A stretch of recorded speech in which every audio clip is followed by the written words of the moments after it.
తాకట్లో ఉన్న మీ బంగారాన్ని విడిపించి ఆ రోజు ఆన్లైన్ రేటుకి కొంటాం. Sharma gold company. ఓం శ్రీ గురుభ్యో నమః. ఓం శ్రీ మాత్రే నమః. ముందుగా మా ప్రేక్షకులందరికీ కూడా పరాభవ నామ సంవత్సర శుభాకాంక్షలు. మీరెప్పుడూ ఆనందంగా ఉండాలని కోరుకుంటూ, అలాగే మీ మనసులో ఉన్న ప్రతి కోరిక తీరాలని కోరుకుంటూ నేను ఈ ద్వాదశ రాశుల వారి ఫలితాలను మొదలు పెడుతున్నాను. వృషభ రాశి ప్రేక్షకులందరికీ కూడా పరాభవ నామ సంవత్సర శుభాకాంక్షలు.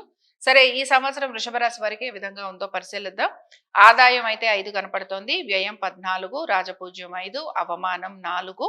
అలాగే ఇక్కడ మనకి వృషభ రాశి వారికి మీరు పరిశీలించారంటే జూన్ వరకు కూడా, అంటే జూన్ 2వ తారీఖు వరకు కూడా గురువు వీరికి ద్వితీయంలో ఉంటారు. తర్వాత వీరికి తృతీయంలోకి మారటం కనపడుతోంది.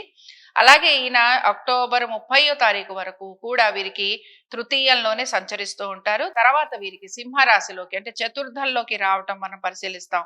కాబట్టి అక్టోబర్ 31 నుంచి జనవరి 25, 2027 వరకు వీరికి చతుర్థంలోకి సంచరించడం అనేది కనపడుతుంది.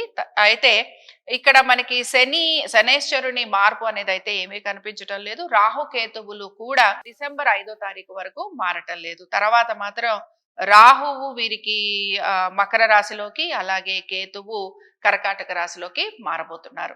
కాబట్టి దీని ప్రకారంగా అసలు వృషభ రాశి వారికి ఏ విధంగా ఉంటుందో మనం పరిశీలిద్దాము. ముందర గురువు వీరికి తృతీయంలోకి మారటం వలన ఇక్కడ జరిగే విషయం ఏమిటి అనంటే, వీరికి కొంచెం ఉద్యోగానికి సంబంధించి ఇబ్బందులు ఉండే అవకాశం అనేది కనబడుతోంది. సో కొత్త ఉద్యోగ ప్రయత్నాలు చేస్తున్నా, లేకపోతే ఉద్యోగంలో ఏమైనా మార్పుల గురించి ఆలోచన చేస్తున్నా, నూతన ఉద్యోగ ప్రయత్నాలు, ఇంటర్వ్యూలు, వీటి గురించి ఎవరైతే అనుకుంటారో వారికి సంబంధించి కొంచెం ఉద్యోగానికి సంబంధించి ఇబ్బందులు, తర్వాత మీ యొక్క స్నేహితులతోటి మీకు ఎడబాటు, వియోగము అంటాం కదా, స్నేహితులతోటి గొడవలు రావటము, స్నేహితులు దూరం అవ్వటము, ఇలాంటివి కొంతవరకు కనబడుతుంటాయి. మీరు ఏ పనులైతే చేయాలని అనుకుంటున్నారో ఆ పనులన్నిటిలోనూ కూడా ఏదో ఒక రకంగా కొంత భంగం అనేది కూడా మీకు కనపడుతూ ఉంటుంది. వీటన్నిటితో పాటు అనారోగ్య సంబంధంగా ఇబ్బందులు కలుగుతూ ఉంటాయి. సరే, ఇక్కడ మనకి 31వ తారీఖు నుంచి కూడా జనవరి 25 వరకు, జనవరి 25, 2027 వరకు కూడా గురువు వీరికి చతుర్థంలో సంచరిస్తారు. కాబట్టి వీరికి ఇక్కడ ఏం జరుగుతుందో చూద్దాం. వీరికి సాధారణంగా అక్కడే కేతు కూడా సంచరిస్తున్నారు గనక కుటుంబ సమస్యలు అనేవి అధికంగా ఉంటాయి. అలాగే మనసు ప్రశాంతంగా ఉండదు. తల్లిదండ్రుల ఆరోగ్యం గురించి చూసుకోవాలి. వీటన్నిటితో పాటు ప్రధానంగా గమనించాల్సింది ఏంటంటే ఆనందం అనేది చాలా తక్కువగా ఉంటుంది. ఎక్కువగా కష్టపడుతూ ఉంటారు, కృషి చేస్తూ ఉంటారు. సరే, ఇంకా వీటన్నిటితో పాటు శని అయితే వీరికి లాభస్థానంలోనే ఉన్నారు, సంచరిస్తున్నారు. కాబట్టి లాభస్థానంలో ఉన్న శని లేకపోతే ఏకాదశంలో సంచరిస్తున్న శని సకల సుఖాలను ఇస్తాడని చెప్తారు, ధనప్రాప్తిని కలిగిస్తాడని కూడా మనం చెప్పుకుంటున్నాం.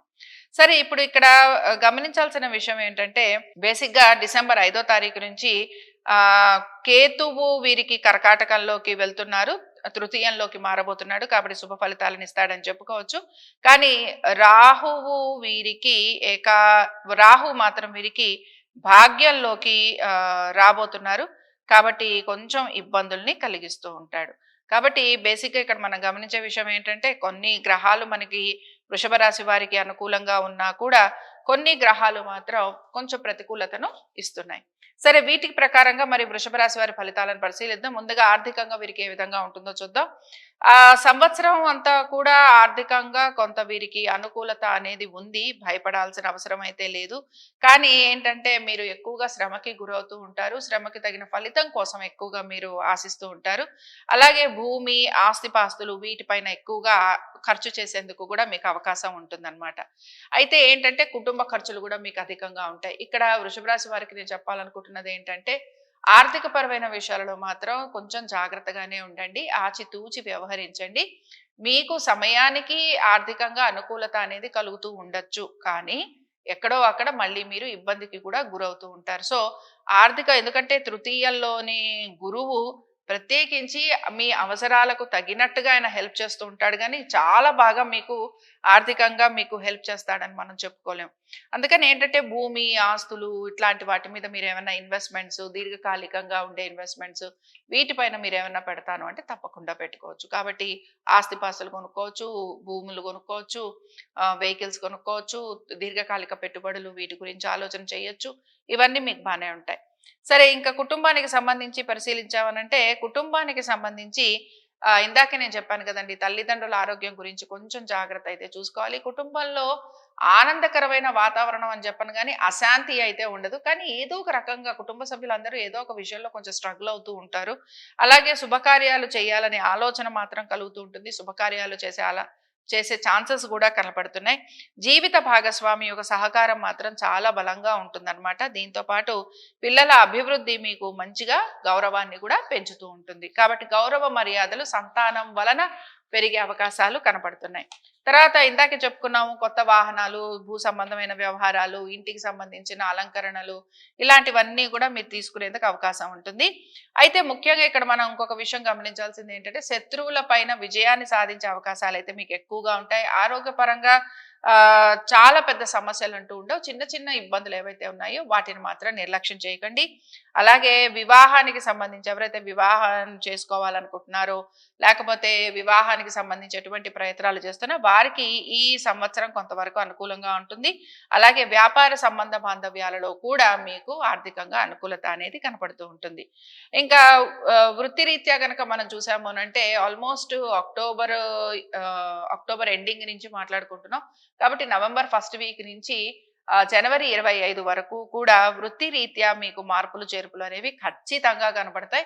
కాబట్టి ఉద్యోగ పరంగా మార్పులు ఉంటాయి. అలాగే ఆర్థికంగా కొంత అనుకూలత కూడా మీకు కనపడుతుంది. దీంతో పాటు ప్రమోషన్లు, ఇంక్రిమెంట్లు వీటి గురించి కనుక మీరు ప్రయత్నిస్తుంటే అందులో కూడా మీకు సానుకూలత అనేది కనపడుతుంటుంది. సరే, ఇంకా ఇక్కడ ముఖ్యంగా ఏ గ్రహాలు మీకు ఈ రాశి వారికి అంటే వృషభ రాశి వారికి ఈ మొత్తం పరాభవ నామ సంవత్సరంలో ఎటువంటి ఏ గ్రహాల వలన మీరు ఎక్కువగా ఇబ్బందికి గురవుతూ ఉంటారు, లేదా ఏ గ్రహాల వలన మీరు ఎక్కువగా కర్మలు చేస్తూ ఉంటారు అనే దాన్ని పరిశీలిద్దాం. ఇక్కడ ముఖ్యంగా వీళ్ళకి శుక్రుడు అలాగే గురు ప్రభావం వలన మంచిగా కొంతవరకు కంఫర్టబుల్ జోన్లోనే ఉంటున్నారు. కానీ మీరు చేసిన పనులకి సంబంధించిన రిజల్ట్ కూడా మీరు ఈ సంవత్సరాల్లో పొందేందుకు అవకాశం ఉంటుంది. ఇంకా ఇంకొక విషయం ఏంటంటే, ఈ సంవత్సరం అంతా కూడా మీరు తృప్తిగా ఉండడానికి ప్రయత్నించాలి. మీరు ఎక్కువగా అసంతృప్తికి గురయ్యేందుకు అవకాశం ఉంటుంది. ఎక్కువగా ప్రయత్నం చేయటం ఉంటుంది. ప్రతి చోట పరుగులు పెట్టడం ఉంటుంది. ఏదైనా సాధించాలి అనే తపన ఉంటుంది. కాబట్టి ఉన్నదానిలో ఉన్నట్టుగా అంటే మీకు ఎంత ఉందో అందులో తృప్తిగా ఉండేందుకు ప్రయత్నించండి. దాని వలన మీరు ఎక్కువగా ఆనందాన్ని పొందేందుకు అవకాశం ఉంటుంది.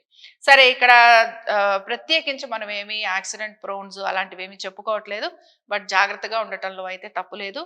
అలాగే మీకు లక్కీ కలర్స్ కనుక మనం చూసామంటే తెలుపు, లేత ఆకుపచ్చ, అలాగే మీకు కలిసి వచ్చే స్టోన్ ఏంటి అని అంటే డైమండ్, లక్కీ డేస్ ఏంటి అని అంటే శుక్రవారం.